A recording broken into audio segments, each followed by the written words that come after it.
Okay, so here we go.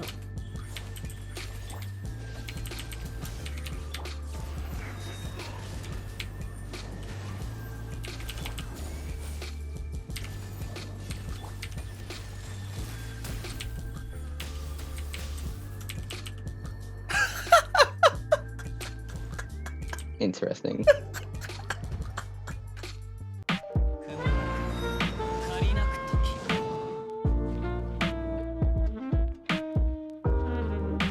Ayo YouTube, FlowCat here, and we are back with another showcase. This time, it's Yae Miko, and Kiryu is back again to showcase another Electro character. So, we're going to talk a little bit to Kiryu about why he wanted Yae Miko. Kiryu. All right. Hey guys, it's Kiryu once again. I brought another Electro character. I'm just a simp for Electro characters, I guess. So let me just put out my impressions on Yae Miko. As always, I don't think any 5-star is worth pulling for, except Kazuha. He's pretty god tier. But if you want good off-field damage, pick Yae. She's actually pretty good passive damage, and if you just need another sub DPS Electro application, stuff like that, I picked Yae because I've been waiting for her banner ever since like 2.0. I lost guaranteed for Ganyu to a Mona. I have a C1 Mona now, so I just saved pity for Yae, got her, farmed for her. When her materials came out, I did not look at leaks, I promise. Just farmed all my artifacts, my weapons, and all her materials, and then I got her max ascended first day with her talent 6, and until her weekly, till the new quest came out, which I'm not gonna spoil, but pretty good, I would say. And Yae Miko's just, I would say, 10 out of 10, not bad.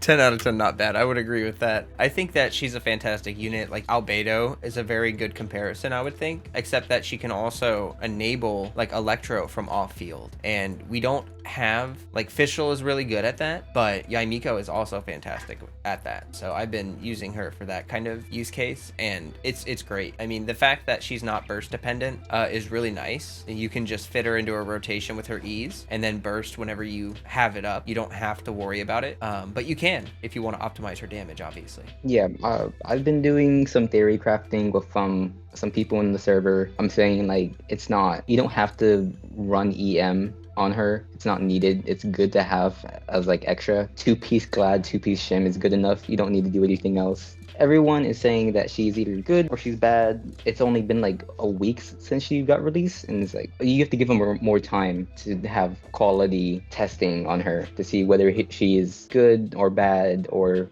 tier, you know? Yeah, absolutely. I think that giving the characters some breathing room is a great thing to do. Now we're gonna move into this team right here and just discuss a little bit. I know last time Kiryu was here, we showcased a couple teams, but this time we're only going to showcase one. So go ahead and tell me why this team. All right, this is a Yae Miko main DPS team, which rarely you will probably see. Theory crafters say that she's a good off-field support or DPS for her ease. I like her, so I'm gonna triple crown her when I can. So Yae Miko's main DPS. Bennett is the attack buffer / healer. Kujo Saro attack buffer, and then Kazuha is the buffer. I have like 3 buffers on this team, and it's just for Yae Miko, so you can see where that's going. Oh yeah, absolutely. Sounds like she's going to be doing a lot of damage. I'm kind of excited to see how high her damage goes. But yeah, I would imagine a main DPS Yae Miko is kind of rare, but that makes it more interesting to see how it goes. With no further ado, we're going to hop over to Masanori and give it a rundown. Alright, so here we are by Masanori, and Kiryu's going to explain the rotation for this team and how it's going to work, and then we're going to jump right in. Alright guys, so this is a maximum DPS team / nuke team, I guess I would say. So first you will have Yae Miko put down her 3 E's, and then you will use a Bennett burst into a Kazuha burst. So you will whirl both Electro and Pyro, and then get that damage boost. And you're gonna use Kujo Sara's Q, switch over to Yae Miko, and then use her burst, and then you're gonna get the max amount of damage you can use in this team if you get the right passive or with the Wistif, because you have 3 passives. Let's see, 480 EM, 200 attack, and then 96 elemental damage boost. 120 attack. Yeah. So it's probably just RNG for her passive.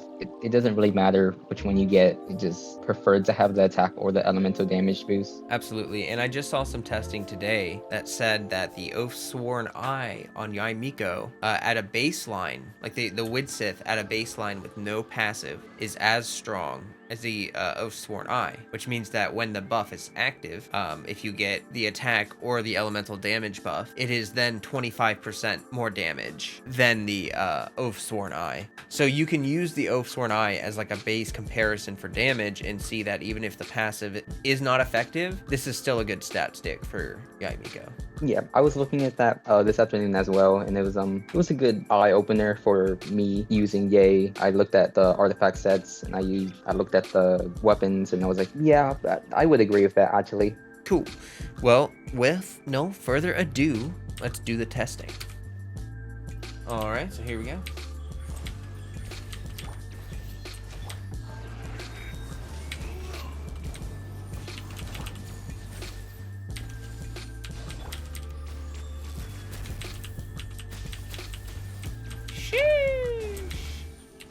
That was some good damage right there.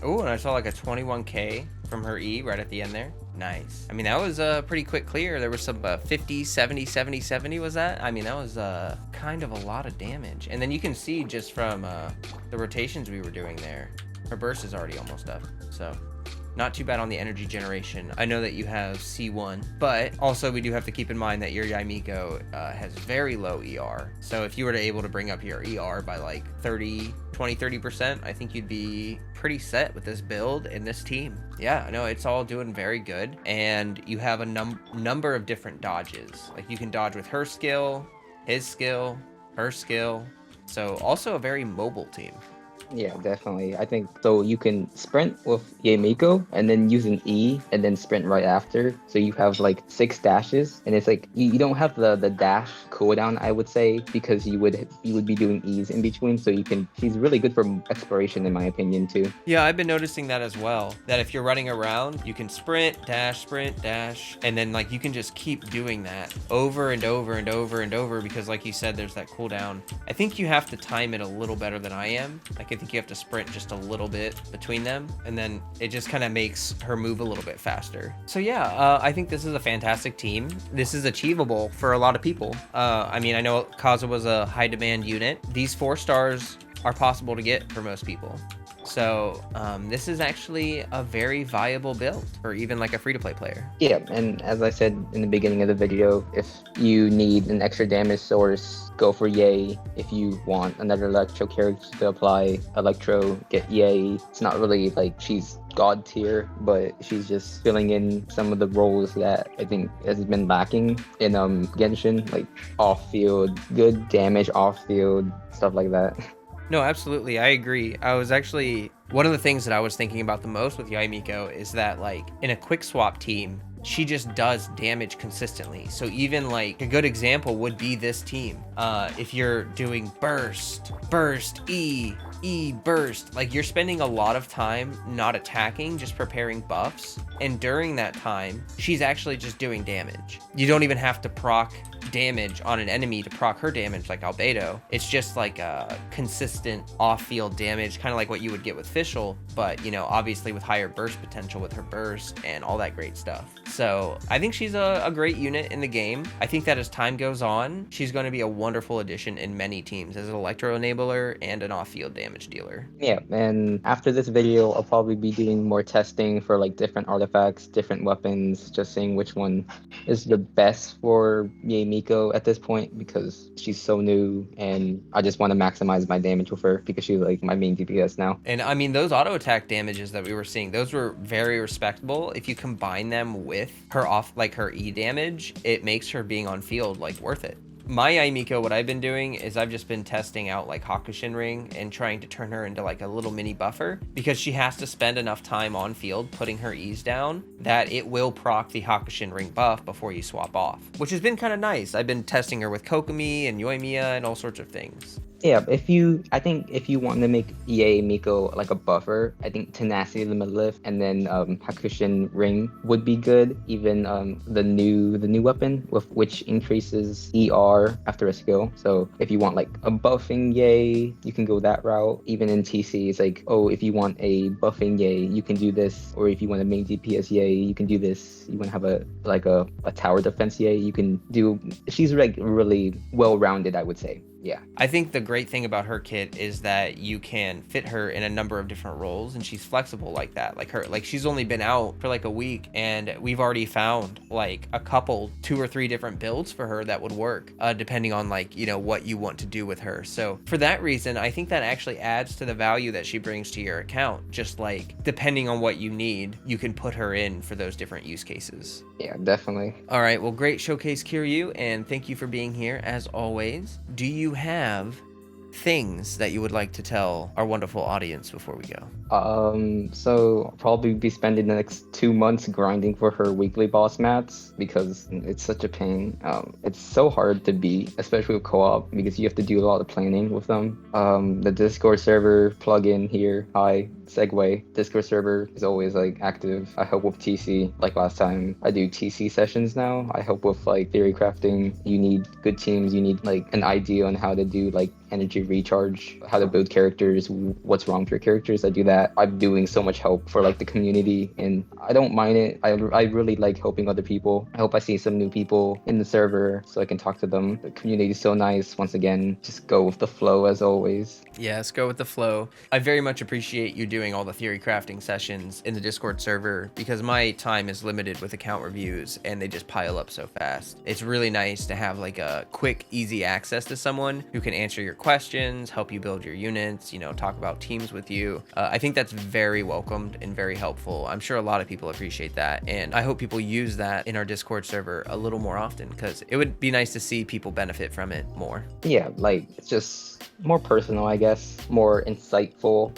I helped out someone today. I had to take a little bit more time with him, but I enjoyed talking with him, and I saw that he really understood what I was saying, and now he's gonna have a good viral abyss team now because I just gave him 2 teams to use. Sometimes it's just that easy. Like I get comments after account reviews where people say like, thank you, now I have like direction for my account. I know what I need to farm. I know what I need to look forward to. And I think that's all that people are looking for sometimes. It's just like they're kind of confused as, you know, what should they spend their resin on? What should they focus on? And having someone say, yeah, no, what you're doing works, you know, maybe add in this unit, maybe do this here, and then farm this artifact, and you're like, you know, you'll be solid. I think it helps people kind of get a sense of like, you know, like I said, direction for their account, and that's always welcomed. All right, so we're gonna go ahead and wrap up. I appreciate everyone for being here and for watching the video, and as always, stay healthy, stay hydrated.